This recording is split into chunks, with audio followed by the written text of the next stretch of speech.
Olá, sejam bem-vindos. Esse é o primeiro vídeo aqui para o canal.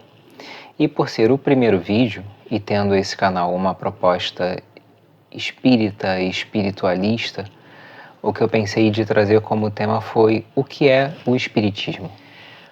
O Espiritismo é uma doutrina, um conjunto de saberes, de estudos, codificado, organizado por Allan Kardec no século XIX. Mas como que isso tudo começou? A princípio, o nome dele, pelo que a gente sabe, o nome dele não era Allan Kardec, era Hippolyte Léon Denisard Rivel. E ele era um professor na França. Vivendo lá, ele teve a oportunidade de estar encarnado numa época que teve um fenômeno muito importante lá, chamado de o fenômeno das mesas girantes. Isso aconteceu ali com a sociedade francesa e a sociedade que tinha um certo poder aquisitivo. Isso era uma diversão, um entretenimento ali para eles. E em algum momento ele foi convidado para participar disso. Ele, sendo um homem muito voltado para a ciência, um homem cético, a princípio não entendeu como é que isso poderia ser, mas foi convidado, então ele foi. Ele foi convidado por um professor de magnetismo, um estudioso, um pesquisador nessa área do magnetismo, o senhor Fortier, que o convidou. E esse convite veio no ano de 1854, mas apenas em maio de 1855 foi que ele teve a oportunidade de se aproximar das mesas girantes e constatar que havia por trás daquele fenômeno uma inteligência. Porque, como ele mesmo havia dito, ele não acreditava, porque uma mesa não tem sistema nervoso, uma mesa não é um ser vivo que possa se comunicar. Mas, de fato, havia uma inteligência movimentando aquela estrutura por trás. Então, isso o moveu de curiosidade. E ele foi pesquisar e tudo, e ele começou a juntar aquelas informações, identificando aquela inteligência como um espírito. Então, entendendo aí, nesse momento, que todas as questões, histórias que nós já ouvimos das religiões mais antigas sobre a existência de espíritos, que somos espíritos encarnados e, portanto, a nossa vida continua após a morte física.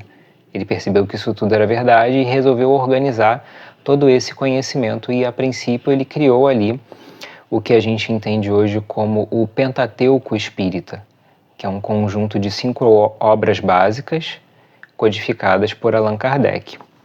E são elas: o Livro dos Espíritos, que foi lançado em 18 de abril de 1857, depois o Livro dos Médiuns, em 1861, o Evangelho segundo o Espiritismo, em 1864, o Céu e o Inferno, foi lançado em 1865, e o livro A Gênese, em 1868.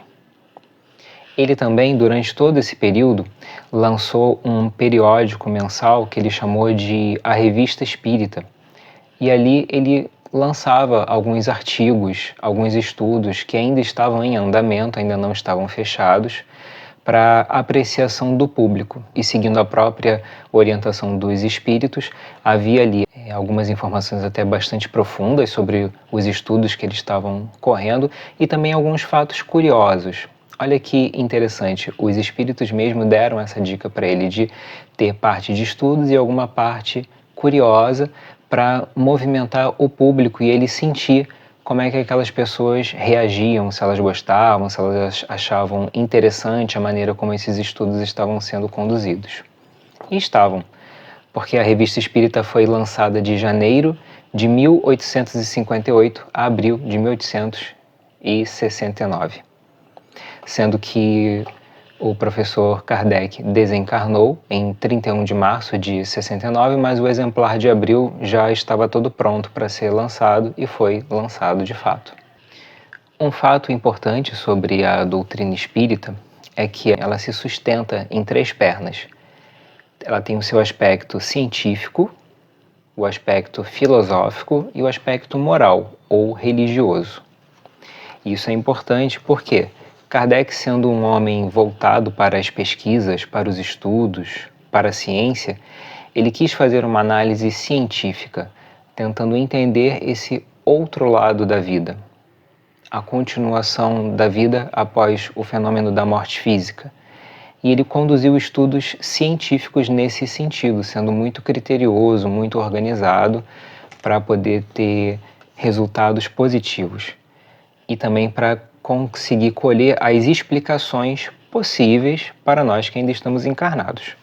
No seu aspecto de filosofia, é porque ele também estava lidando ali, ele estava nos convidando à questão da indagação, para que as pessoas que se identifiquem com o espiritismo são aquelas que têm uma mente que gosta de pesquisar, gosta de entender, gosta de questionar no sentido de buscar os saberes, né? Não a questão vaga, mas aquele questionamento que está buscando entender, se aprofundar um pouco mais. E no aspecto moral ou religioso, porque sendo o Espiritismo uma doutrina de base cristã, isso é interessante ser dito, porque muitas pessoas não sabem, mas o Espiritismo tem essa base ali no Evangelho do Cristo. Então, tem esse convite ao progresso, ao aperfeiçoamento moral, que na doutrina espírita muitas vezes vai ser chamado de reforma íntima.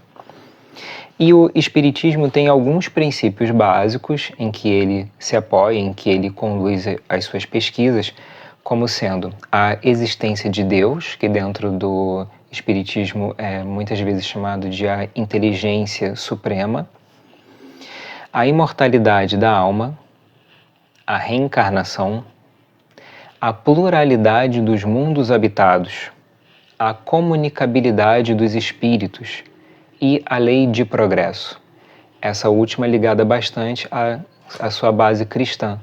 Dentro do espiritismo, dos estudos da doutrina, se entende que todos nós somos espíritos em processo de crescimento, de desenvolvimento, de melhoria. Por isso nós estamos encarnados, para vivermos situações, experiências e convívio com pessoas que vão nos ajudar a promover o nosso crescimento, enquanto nós também ajudamos a promover o crescimento delas, e todos nós vamos progredindo. E aí uma frase que nós separamos aqui também vem nos falando que esses princípios básicos da doutrina nos ajudam a compreender o sentido da vida, a origem de nossas dores e alegrias e como podemos evoluir espiritualmente. Então esses são os princípios básicos da doutrina. E uma curiosidade é que, a princípio, o Espiritismo foi pensado exatamente isso, como uma doutrina, um conjunto de saberes que podem e devem ser acessados por todos, embora a doutrina espírita não tenha nenhuma proposta de converter os outros. Isso dentro da doutrina espírita é uma coisa que não existe. As pessoas buscam o Espiritismo conforme queiram ou não. É sempre dada essa liberdade. E o Espiritismo ele não tinha essa proposta a priori de ser uma religião, mas apenas de ser esse conjunto de saberes doutrinários que nos estimulam, que nos convidam a um aprofundamento desses saberes que são tão antigos, mas que Kardec estava ali revendo no século XIX, então estava dando uma nova análise, estava analisando com novos termos, novas palavras, embora fazendo o estudo desses mesmos textos antigos. Então é isso, era a nossa proposta de hoje, e qualquer dúvida, por favor escrevam, né? Botem aqui os comentários se tiverem alguma coisa que gostariam de acrescentar. Tudo bem então? Fiquem com Deus, até mais.